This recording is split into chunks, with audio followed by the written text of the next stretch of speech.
بسم اللہ الرحمن الرحیم۔ السلام علیکم دوستو، میں ہوں عمر نسیم اور آپ دیکھ رہے ہیں ایزی فوڈز ود ہمارا۔ سب سے پہلے آواز کے لیے بہت زیادہ معذرت، کیونکہ موسم کی وجہ سے گلا جو ہے بہت زیادہ خراب ہو رہا ہے، لیکن ہم نہ ریسیپی بنانے پہ کمپرومائز کرتے ہیں اور نہ ہی کھانے پہ کمپرومائز کرتے ہیں۔ اس لیے ہماری آج کی جو ریسیپی ہے آلو پکوڑے کی، بہت ہی زبردست ریسیپی ہے۔ آلو کے یہ پکوڑے منٹوں میں بنا کر سب کا دل جیتا جا سکتا ہے، کیونکہ ہر گھر میں ہی آلو کے پکوڑے سب کے فیوریٹ ہوتے ہیں، چاہے چھوٹے ہوں چاہے بڑے ہوں۔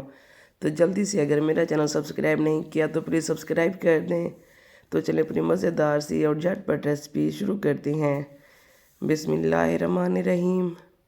میں نے یہاں پر لیے ہیں 3 عدد آلو، اور ان کا چھلکا جو ہے میں نے صاف نہیں کیے ہے، میں نے صرف اس کو اچھے سے واش کر لیا تھا۔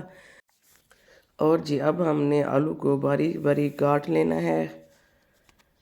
آلو کے پکوڑے ایک ایسی ڈش ہے جس کو منٹوں میں تیار کر کے سب کا ہی دل جیتا جا سکتا ہے، چاہے وہ گھر کے افراد ہوں چاہے مہمان ہوں۔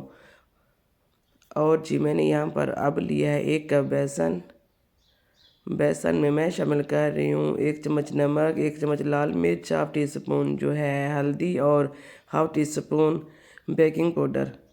ساتھ ہی میں اس میں شامل کر رہی ہوں خشک دھنیا 1 چمچ اور 1 چمچ سوکھی میتھی۔ اور جی اب ہم نے تمام چیزوں کو اچھے سے مکس کر لینا ہے۔ مکس کرنے کے بعد میں نے اس میں پانی شامل کیا ہے۔ اس کا پیسٹ بنانے کے لیے ہم اس میں تھوڑا تھوڑا پانی شامل کریں گے تاکہ اس میں گٹلے وغیرہ نہ بن جائیں۔ اور جی ہمارا پیسٹ جو ہے اب تیار ہو چکا ہے۔ اب ہم چلتے ہیں اگلے پروسیس کی طرف۔ اب جی ہم نے لینا ہے کڑھائی میں آئل۔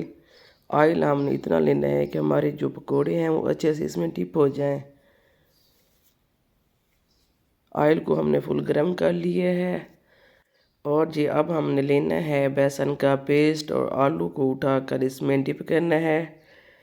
جب گھر میں اچانک سے مہمان آ جائیں اور گھر میں اور کوئی بھی چیز اگر دستیاب نہ ہو تو یہ آلو کے پکوڑے اور چائے اگر مہمانوں کو پیش کی جائے تو یقین کریں وہ اتنا شوق سے کھاتے ہیں اور تعریف کیے بنا رہ نہیں پاتے، کیونکہ یہ آلو کے پکوڑے ہر کسی کے ہی بہت زیادہ فیوریٹ ہوتے ہیں۔ اور جی اب ہم نے آلو کو اچھے سے کر لینا ہے فرائی۔ اور اسی طرح ہی رمضان شریف میں جتنا بھی ڈش بنائی جائیں، اگر آلو کے پکوڑے رمضان شریف میں افطاری کے ٹائم دسترخوان پر نہ ہو تو دسترخوان ادھورا ادھورا سا لگتا ہے۔ اور جی یہاں پر ہمارے مزیدار کرسپی آلو کے پکوڑے ہو چکے ہیں تیار۔ اس طرح کے کرسپی اور گرما گرم پکوڑے دیکھ کر کسی کے بھی منہ میں پانی آ سکتا ہے۔ اور جی یہاں پر ہمارے مزیدار سے پکوڑے ہو چکے ہیں تیار، ماشاءاللہ الحمدللہ۔ اللہ تعالیٰ کی رحمتیں اور برکتیں تمام دیکھنے والوں کے لیے دل سے بہت ساری دعائیں، خوش رہیں، آباد رہیں، ہنستے مسکراتے رہیں۔ تو ملتے ہیں اپنی اگلی ریسیپی کے ساتھ۔ اللہ حافظ۔